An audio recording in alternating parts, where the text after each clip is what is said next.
Merci. Comme mon collègue sur les questions posées tout à l'heure, ouais. Pour la durée, je pense qu'il y a un consensus international sur le fait que c'est une durée limitée à une année à peu près. Hein, il n'y a pas de...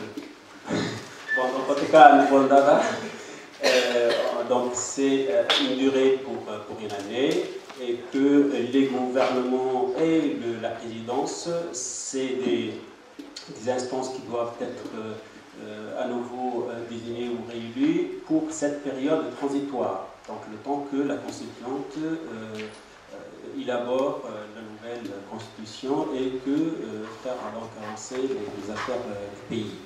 Après, par rapport aux moyens pour assurer le respect de la constitution, qui est donc une question un peu générale, globale pour l'ensemble, pour la partie transitoire et après, nous partons du principe suivant, c'est que notre pays, depuis plusieurs décennies, 5 décennies, a connu un régime présidentiel, un régime qui n'a pas, du moins on peut croire aux bonnes intentions au début, qu'il voulait avoir un régime où il y a une séparation des pouvoirs, mais en réalité la dérive est vite faite. Donc un régime où il y a une concentration des pouvoirs. Donc on cherche à avoir aujourd'hui un régime qui coupe avec toute tentative de reproduire une dictature. Et donc cette tentative pour reproduire une dictature, c'est par la séparation réelle des pouvoirs, par mettre le pouvoir entre des mains collectives et pas dans une seule personne, même si, quand bien même cette personne soit légitime, un président ou... Donc on opte pour un régime présidentiel. On opte pour un régime plutôt parlementaire, avec aussi un président qui est bien sûr désigné par les élus du peuple. Et pour conforter cet aspect de démocratie et de liberté, aussi à l'échelle, disons, locale et régionale, les instances à la fois de gouvernance, de développement, ces instances doivent être élues, où il y a une participation citoyenne à l'échelle aussi régionale, avec des conseils de développement, à l'échelle du gouvernorat et à l'échelle locale. Donc, c'est un peu la vision... Alors, une vision un peu plus, disons, derrière fondamentale, c'est que nous pensons que le pays aujourd'hui, c'est une évolution cruciale et nous ne devons pas rater le coche. Et nous pensons que nous sommes à l'aube d'un nouveau contrat social, qui implique toutes les parties, à la fois partis politiques, mais aussi société civile, toutes les forces du pays, pour construire collectivement le pays. Donc, globalement, voilà un peu notre vision par rapport à la partie transitoire et la partie, disons, pour la suite.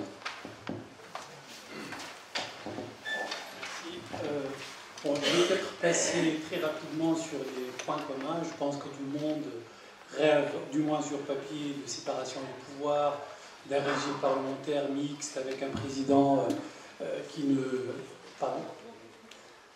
avec un président dont les prérogatives sont limitées pour pouvoir être contrôlé par un parlement responsable, une justice indépendante, etc. Mais je vais peut-être prendre le temps qui m'est imparti pour bien spécifier notre vision de la Constituante. Je crois que nous sommes le seul parti, le Congrès pour la République, qui plaide pour une période de 3 ans. Je tiens absolument à m'expliquer là-dessus. Pourquoi 3 ans? Pourquoi pas 1 an, comme la plupart des partis ont décidé de se mettre d'accord autour de cette période?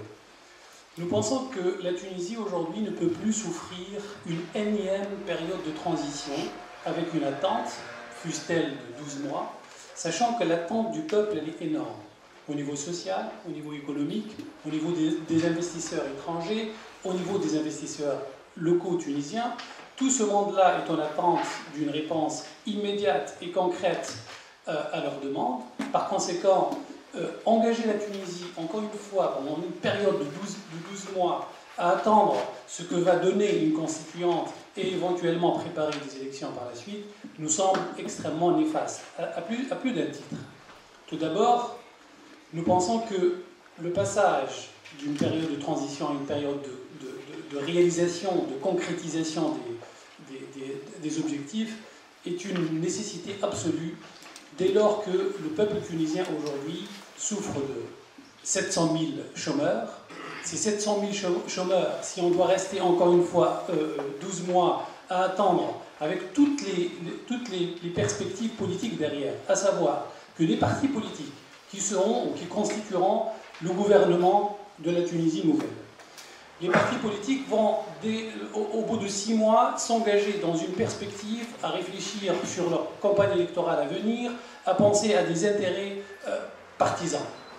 Nous pensons que cette période-là doit être le plus long possible, contrairement à ce que la majorité pense, pour une raison très simple, c'est que le gouvernement doit être un gouvernement d'union nationale, où les intérêts partisans doivent être mis de côté, et qu'on pense et qu'on réfléchisse tous aux moyens les plus adéquats pour apporter des réponses concrètes à la demande du peuple tunisien. Je prends l'exemple du chômage. Si un gouvernement d'union nationale qui laisse de côté toutes les perspectives idéologiques, toutes les échéances électorales qui sont à venir, et qu'il pense immédiatement, dès le 24 octobre, à mettre en œuvre tous les moyens possibles pour apporter des réponses concrètes aux Tunisiens, ça me semble beaucoup plus important que de vouloir, encore une fois, laisser le pays en attente, avec toutes les incertitudes que cela implique, et notamment vis-à-vis de la sécurité qui ne sera pas assurée. Donc pour nous, 3 ans, pourquoi? Parce qu'il va falloir assainir la situation de manière très profonde. C'est-à-dire qu'on pense que nous ne pourrons pas organiser des élections dans 1 an, c'est-à-dire des élections législatives et présidentielles, dans le cadre de la situation de l'administration tunisienne aujourd'hui, avec un ministère de l'Intérieur qui est malheureusement encore noyauté et qui ne permet pas d'organiser des élections transparentes, avec une justice qui est encore aux ordres, et tout le monde sait que la Tunisie n'a pas encore pris le bon virage. Donc il va falloir assainir tous les ministères de tutelle, c'est-à-dire les ministères qui vont veiller au bon déroulement des élections. Et pour ce faire, il va falloir qu'on puisse mettre un gouvernement digne de ce nom, c'est-à-dire un gouvernement indépendant des partis, pour qu'il puisse apporter les réformes fondamentales, à commencer par l'organisation d'élections municipales qui pour nous, juste je termine là-dessus, à commencer par l'organisation d'élections municipales qui pour nous représente la démocratie participative à partir de laquelle on va pouvoir construire une véritable démocratie.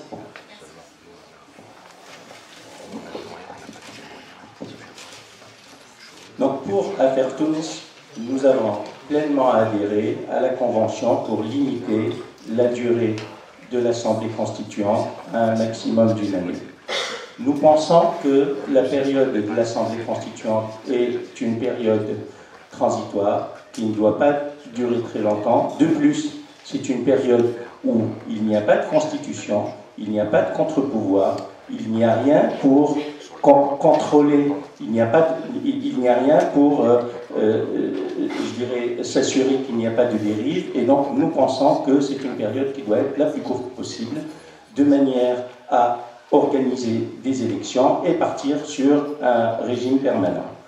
Nous allons même au-delà, nous proposons un calendrier, puisque nous proposons la date du 20 mars pour un référendum sur la Constitution.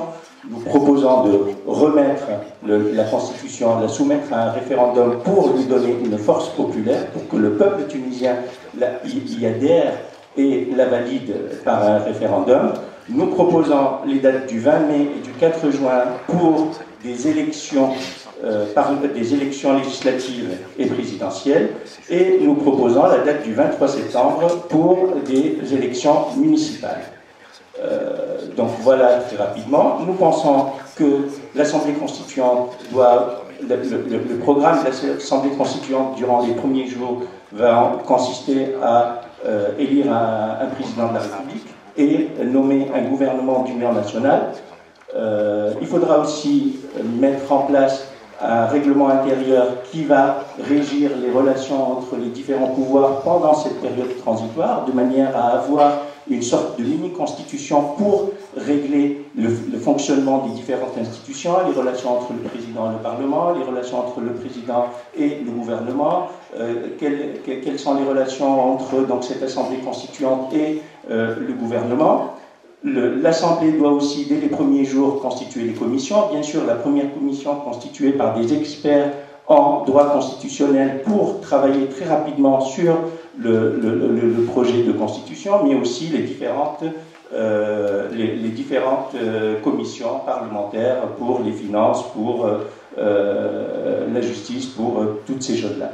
Mais nous pensons aussi que la première mission qui est prioritaire, c'est ce qu'on appelle la justice transitionnelle. Cette justice qui doit, donc on doit s'occuper de juger ceux qui ont sévi en Tunisie, ceux qui ont racketté le peuple tunisien et volé les Tunisiens, ceux qui ont tué et ceux qui ont mis à sac le pays. Donc ça, c'est une partie hyper importante pour qu'on puisse très rapidement arriver à une réconciliation nationale. Et tant qu'on n'a pas réalisé cette phase de justice transitionnelle, on ne pourra pas arriver à cette réconciliation nationale. Nous pensons aussi que le gouvernement issu de cette Assemblée constitutionnelle doit lancer 3 grands projets qui vont influer sur la situation du chômage. Nous proposons même ces projets, on pourra en discuter après, et puis nous proposons que l'Assemblée constituante ait un contrôle particulier sur ce gouvernement d'union nationale qui va donc gérer le pays pendant cette période transitoire, surtout contrôler qu'il n'y a pas de dérive de la dette du pays, contrôler les orientations économiques du pays pour ne pas engager le pays. Merci. Très bien.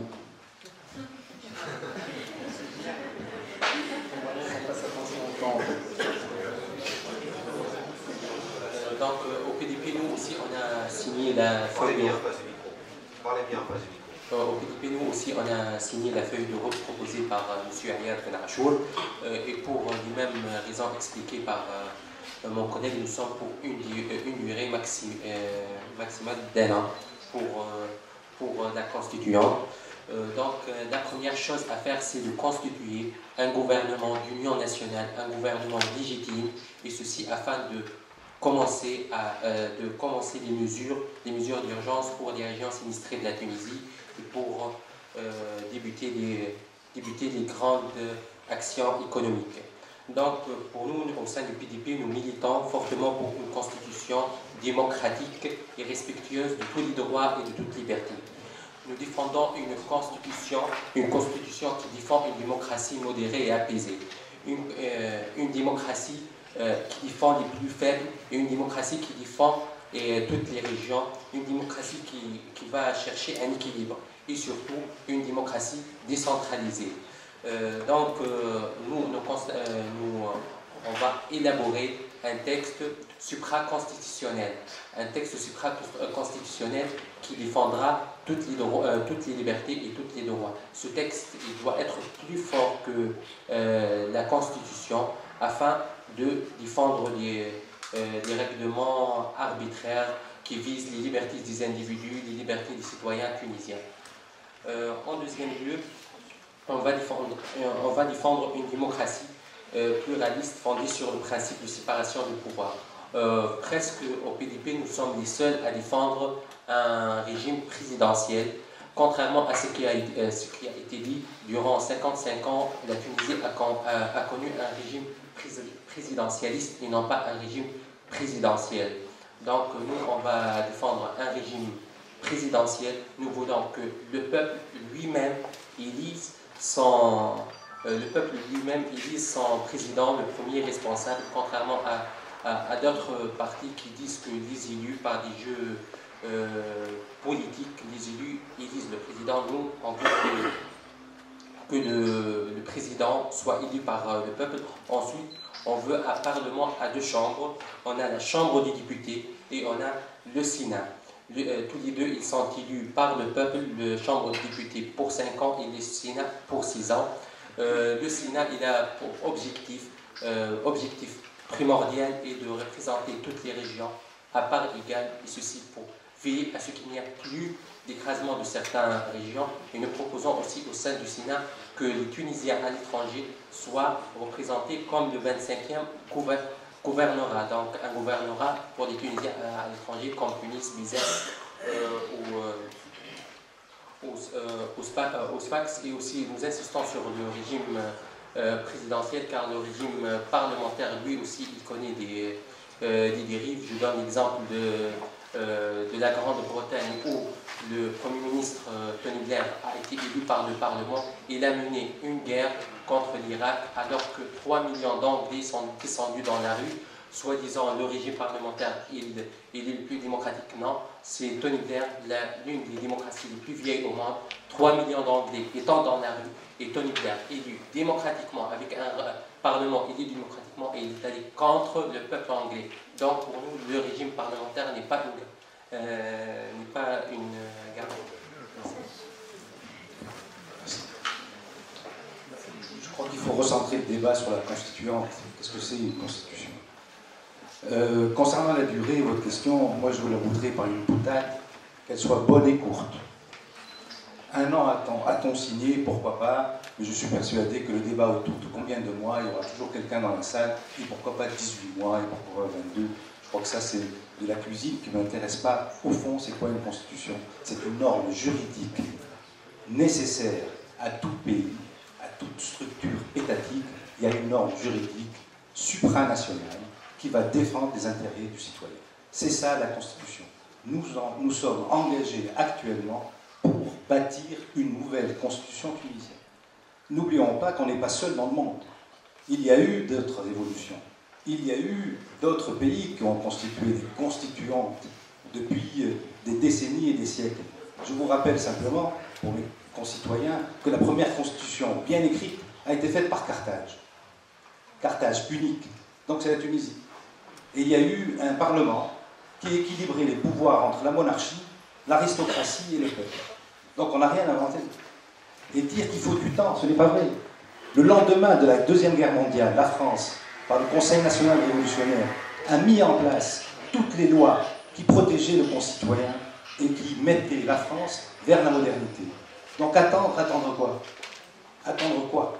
La question majeure, c'est est-ce qu'on peut être capable dans ce pays de mettre en place une constitution qui défende les valeurs universelles, nos libertés, notre démocratie, nos droits, notre justice, et en même temps et parallèlement essayer de déclencher une modernité et donc répondre de façon économique. C'est ça les enjeux de notre constitution.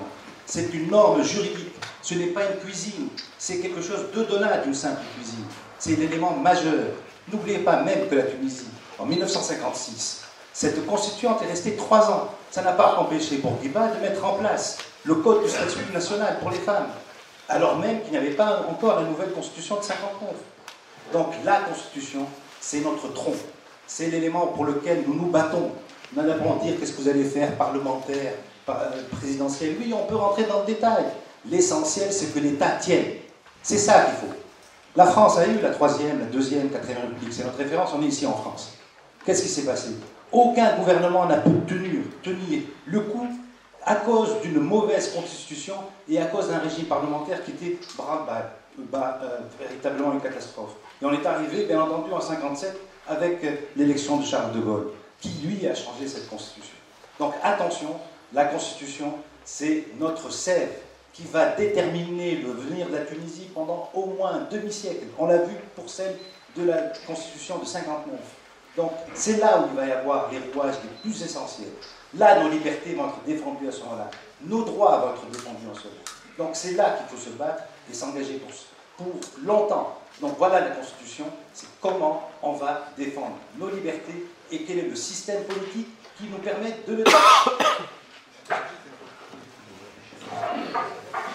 Merci à tous les partis pour ce thème. Et donc là, on va aborder une session questions-réponses qui va se dérouler pendant 20 minutes. Donc on n'a pas de micro, nous prions les gens qui ont des questions à poser de se lever et d'essayer de parler un peu fort. On va laisser passer le micro si les gens peuvent s'avancer. Voilà. Ben, venez, je vous en prie. Allez-y, parlez dans le micro.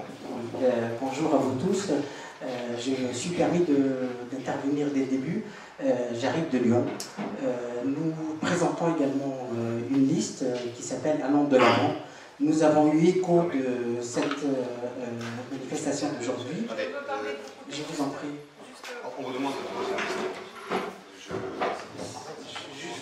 Oui, non, mais on voudrait que vous posiez d'abord une question en fonction des éléments qui ont déjà été dits auparavant. Parce qu'en fait, vous n'étiez pas là au début, mais ce qu'on a dit, on a expliqué pourquoi on avait 6 parties, pourquoi ces 6 parties-là.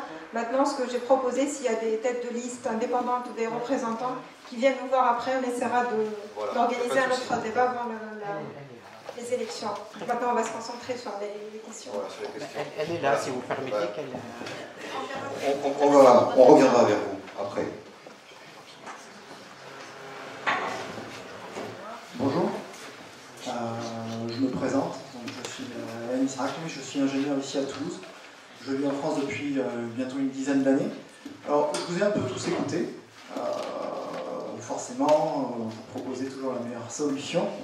Par contre, moi j'ai envie de savoir, pas de langue de bois, là on va avoir, chacun dit une année ou plus, mais qui va nous garantir que pendant justement la période où vous allez faire votre gouvernement d'union nationale, quel temps vous allez mettre pour vous mettre d'accord? Parce que chacun va dire, bon mais moi je l'ai plus que l'autre, il va y avoir des tractations en couloir.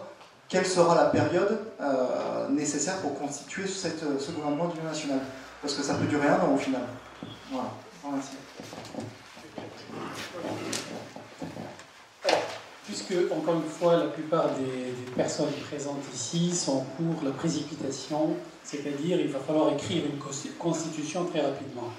Le collègue vient de nous expliquer de manière exhaustive que c'est la pierre angulaire de la Tunisie de demain. Cette constitution, c'est quelque chose qu'il ne faut absolument pas prendre à la légère, mais par la même occasion, on nous dit qu'il faut absolument aller vite, que 12 mois c'est déjà suffisant, et qu'il n'y a pas de raison de s'attarder plus que ça sur l'écriture de cette constitution. Je tiens quand même à dire qu'il ne s'agit nullement d'une question technique, parce que les constitutions, vous pouvez taper sur Internet, vous pouvez en avoir des dizaines de constitutions, il suffit de les adapter sur les spécificités de la Tunisie, etc. Et c'est une affaire technique qui peut prendre 3 mois. Avec les experts que nous avons, on peut aisément élaborer une constitution et des plus belles en la matière. Nous, au CPR, nous pensons que la constitution doit être appropriée par le citoyen. C'est-à-dire que le citoyen se la fait sienne. Il va dire, cette constitution, j'ai participé à son élaboration. Et nous pensons qu'il faut plusieurs étapes avant de parvenir à cette appropriation finale. Comment? De manière extrêmement pratique. Et je répondrai par la suite aussi à l'idée qu'on va engager tout de suite les réformes, etc., alors que les partis seront certainement engagés dans une perspective électoraliste. Ils vont penser à leurs élections prochaines et que personne n'engagera des réformes fondamentales ni mettra le pays sur les rails. Donc, il faut bien que je réponde tout de même, pour la Constitution, nous pensons que dans un premier temps, bien sûr, une commission d'experts se penche d'abord sur l'élaboration de ce projet. Tout d'abord, elle doit s'adresser à toutes les forces vives de la nation, c'est-à-dire les syndicats dans tous les secteurs, les étudiants, le citoyen, faire une espèce de banque de données où on recueille les suggestions des citoyens. Et cette banque de données va constituer la matière première à partir de laquelle, bien sûr, avec des experts, des gens qui savent ce que c'est une constitution, élabore un premier projet de constitution. Ce premier projet de constitution doit revenir. Ah oui, mais c'est une démonstration, je suis obligé d'expliquer.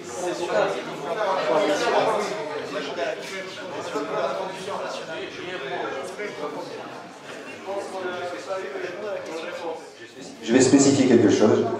Nous souhaiterions, oui, à la fois que ceux qui veulent poser des questions s'avancent, par l'obligation de micro pour qu'on puisse bien comprendre, première chose. Et deuxième chose, que la question s'adresse à un parti en particulier. Voilà. Les réponses brèves. Voilà, absolument.